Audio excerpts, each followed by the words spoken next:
इस साल मई के महीने में जम्मू श्रीनगर नेशनल हाईवे के ऊपर रामबन के नजदीक जिस समय खूनी नाला में ऊपर से पत्थर आना शुरू हो गए, वहां पर एक टनल कोलैप्स हुआ, जिस टनल कोलैप्स की वजह से मलबे के नीचे दबकर 10 मजदूरों की जान चली गई। इसी मामले का सीरियस संज्ञान जो है वो national highway authority of India ने लिया है और नतीजा ये निकला है कि जो कॉन्ट्रैक्टर रिस्पॉन्सिबल था उस टनल की कंस्ट्रक्शन के लिए या उस नेशनल हाईवे के पोर्शन की कंस्ट्रक्शन के लिए, उस जॉइंट वेंचर में जो कॉन्ट्रैक्टर थे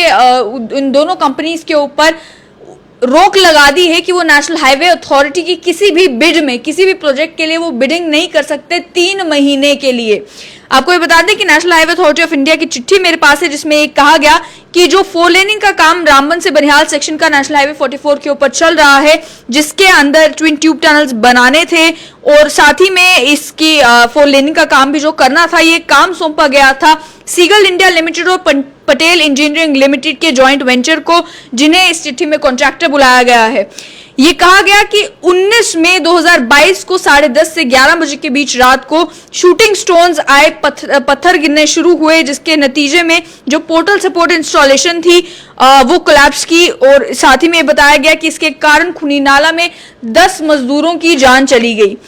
ministry of road transport highways ने ये इस मामले में एक एक्सपर्ट कमेटी भी बिठाई इन्वेस्टिगेट करने के लिए कि आखिर क्या कारण रहा उस कोलैप्स का, और ये भी कहा गया कि इस एक्सीडेंट की साइड पर मेंबर जो एक्सपर्ट कमेटी के हैं उनके कहने के ऊपर शो कॉज नोटिस भी कॉन्ट्रैक्टर को जारी किए गए कि आप एक्सप्लेन करें आपकी पोजीशन को कि किस वजह से यहाँ पर कोलैप्स हुआ है, टनल के कोलैप्स का कारण क्या है।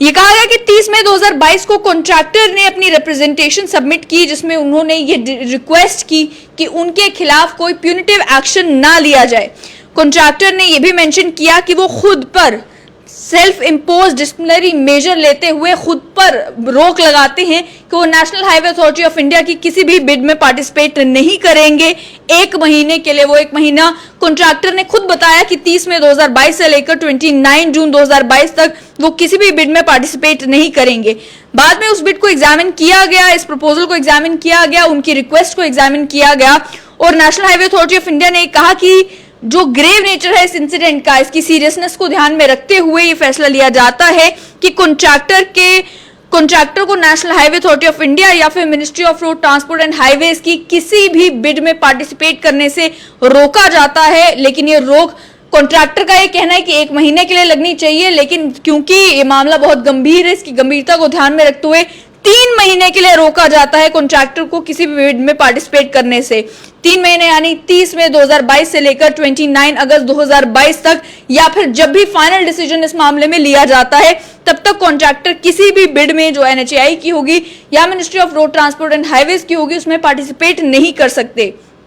ये कहा गया कि फाइनल डिसीजन इस मामले में अभी भी लिया जाएगा और वो फाइनल रिपोर्ट आने के बाद दिया जाएगा। लेकिन ये भी कहा गया कि ये हमारा मानना कि आप किसी बिड में पार्टिसिपेट नहीं कर सकते, इसका मतलब ये नहीं है कि आपके खिलाफ कोई एक्शन नहीं लिया जाएगा, या कॉन्ट्रैक्टर ने जो एक्सप्लेनेशन दी है ये कहते हुए कि यहाँ पर गलती हो सकती है, यहाँ पर चूक हो सकती है जिसकी वजह से ये कोलैप्स हुआ, ये भी नहीं है कि हमने आपके सारे एक्सप्लेनेशन को मान लिया है। इसके अलावा ये कहा गया कि अथॉरिटी को ये नहीं समझना चाहिए कि हमने अपनी लीगल और कॉन्ट्रैक्चुअल राइट्स को सरेंडर कर दिया है। ऑलरेडी जो एक्शन सीगल इंडिया और पटेल इंजीनियरिंग लिमिटेड के अगेंस्ट लिया जाएगा, जितने भी एप्लीकेबल लॉज हैं उनके अकॉर्डिंगली, या फिर जो कॉन्ट्रैक्ट था national highway authority of India और इस जॉइंट वेंचर के बीच में, उसके अकॉर्डिंगली वो लिया जाएगा। वो राइट्स जो है वो अभी भी एग्जिस्ट करते हैं और डाउट्स को अवॉइड करने के लिए ये भी कहा गया कि इस एक्शन के बाद भी अगर जो एक्सपर्ट कमेटी है उसे मालूम चलता है कि कहीं ना कहीं इन कंपनी की गलती थी तो आगे फर्दर एक्शन भी लिया जा सकता है। ये भी कहा गया कि 7 दिन का समय है इन कंपनी के पास कि वो इस चिट्ठी को एक्सेप्ट कर लें विदाउट एनी कंडीशंस, और अगर वो एक्सेप्ट नहीं करते तो उसके बाद इस ऑर्डर को मॉडिफाई भी किया जा सकता है। यानी आखिर में बस यही कि national highway authority of India ने 3 महीने के लिए रोक लगा दी है उस कंपनी के ऊपर जो कंपनी टनल बनाने का काम कर रही थी जम्मू श्रीनगर नेशनल हाईवे के ऊपर, जिस टनल कोलैप्स की वजह से 10 मजदूरों की जान गई है।